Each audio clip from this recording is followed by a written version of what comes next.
وَوَصَّيْنَا الْإِنسَانَ بِوَالِدَيْهِ حُسْنًا، اور ہم نے وصیت کی انسان کو، تاکید کی انسان کو اس کے والدین کے بارے میں احسانہ، کہ اس کے ساتھ احسان کی روش، نیک سلوک، خدمت.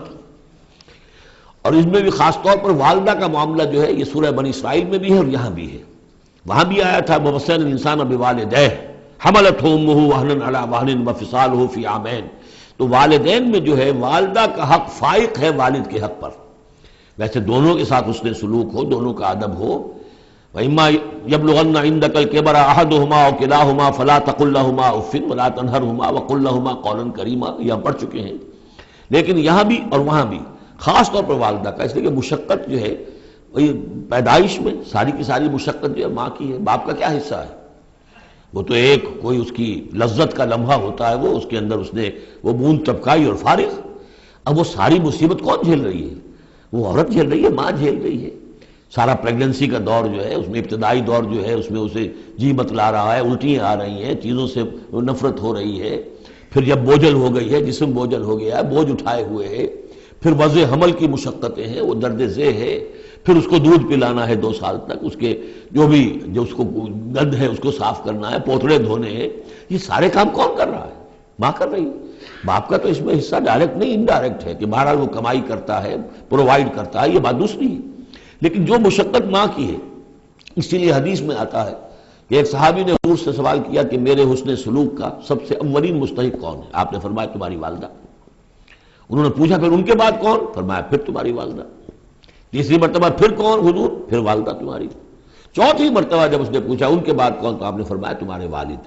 یعنی والدہ کا حق جو ہے وہ والد کے حق پر، یہ ہے اخلاقی حق.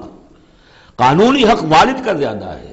اگر سیپریشن ہو جائے گی تو اولاد والد کی ہے، قانونی حق اس کا زیادہ ہے. لیکن اخلاقی حق، خدمت کا حق اور جنت جس کے پاؤں تلے ہے وہ باپ نہیں ماں ہے.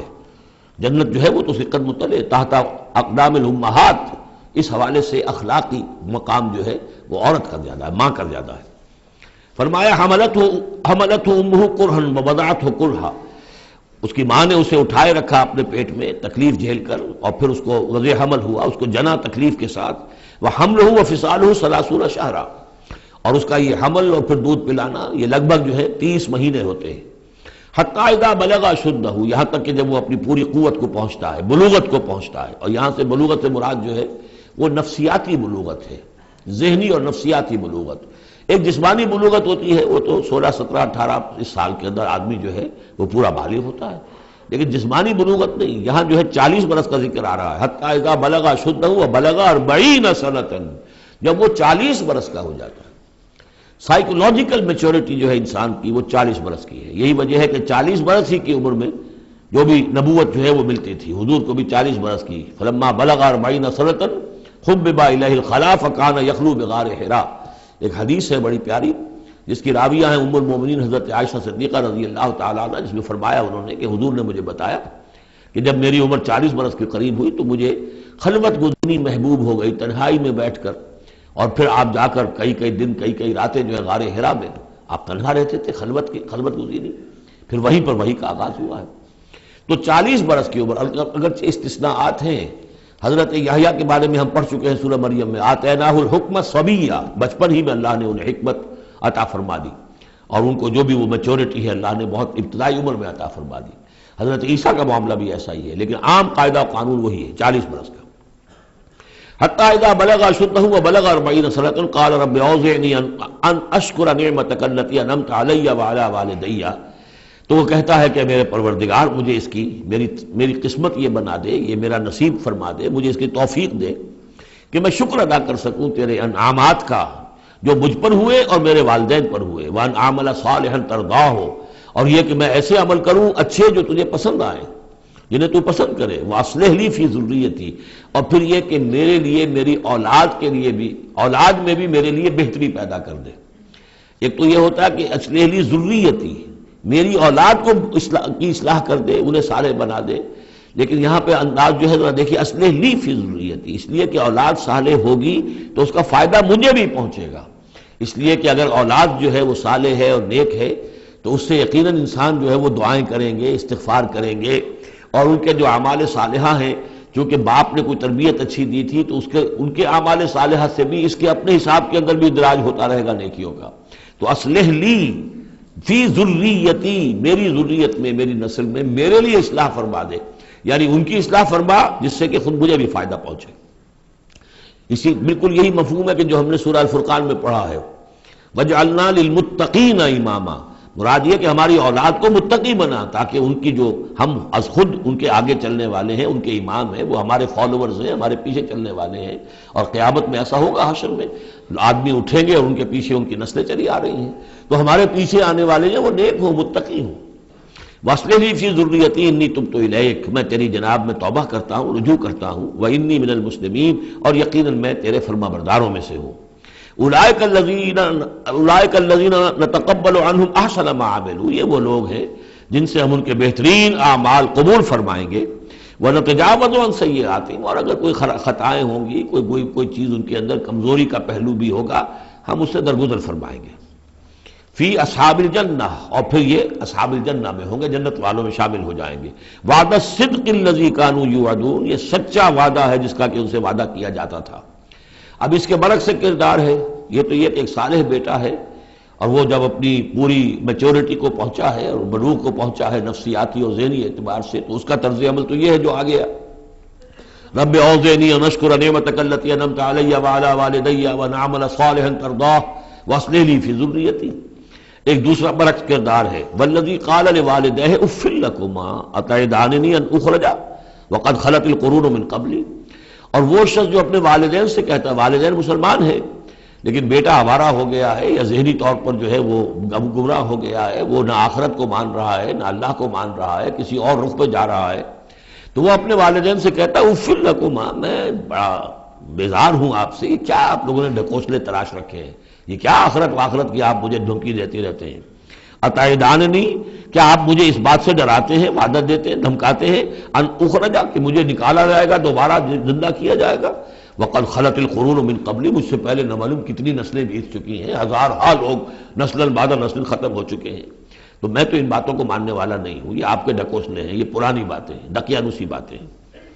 وہما یستغیثان اللہ ویلک آمن، اور وہ دونوں ماں باپ جو ہیں بیچارے وہ نیک، وہ دعائی دے رہے ہیں اللہ کی کہ اللہ کے بندے، ویلک، تباہی ہو تیری، خرابی ہو تیری، آمن، ایمان لا، مان ان باتوں کو، ان وعد اللہ حق، یقیناً اللہ کا وعدہ سچا ہے۔ فیقول ما ھذا الا اساطیر الاولین، وہ کہتا ہے نہیں نہیں نہیں، میں نہیں مانتا، نہیں یہ تو نقلیں ہیں، پرانی کہانیاں ہیں جو پچھلوں سے نقل ہوتی چلی آ رہی ہیں۔ اولئک الذین حق علیہم القول، یہ وہ لوگ ہیں کہ جن پر اللہ کی بات سچی ہو گئی، یعنی مستحق ہو گئے اللہ کے کلمہ عذاب کے، فی قد خلت من قبلہم، اور انہی قوموں کے اندر وہ بھی پھر شامل کر دیے جائیں گے جو ان سے پہلے گزر چکی ہیں، من الجن والانس، جنات میں سے بھی اور انسانوں میں سے بھی، انہم کانوا خاسرین، یقیناً وہی لوگ ہیں خسارے والے، برباد ہونے والے۔ وَلِكُلٍّ دَرَجَاتٌ مِّمَّا عَمِلُوا، اور سب کے لیے درجے اور مقامات معین ہوں گے ان کے اعمال کے اعتبار سے۔ وَلِيُوَفِّيَهُمْ، اور تاکہ اللہ تعالیٰ پورا ان کے اعمال، وَلِيُوَفِّيَهُمْ أَعْمَالَهُمْ وَهُمْ لَا يُظْلَمُونَ، پورا ان کو دے دے گا ان کے اعمال کا بدلہ، اور ان پر کوئی ظلم نہیں ہوگا، کوئی حق تلفی نہیں ہوگی۔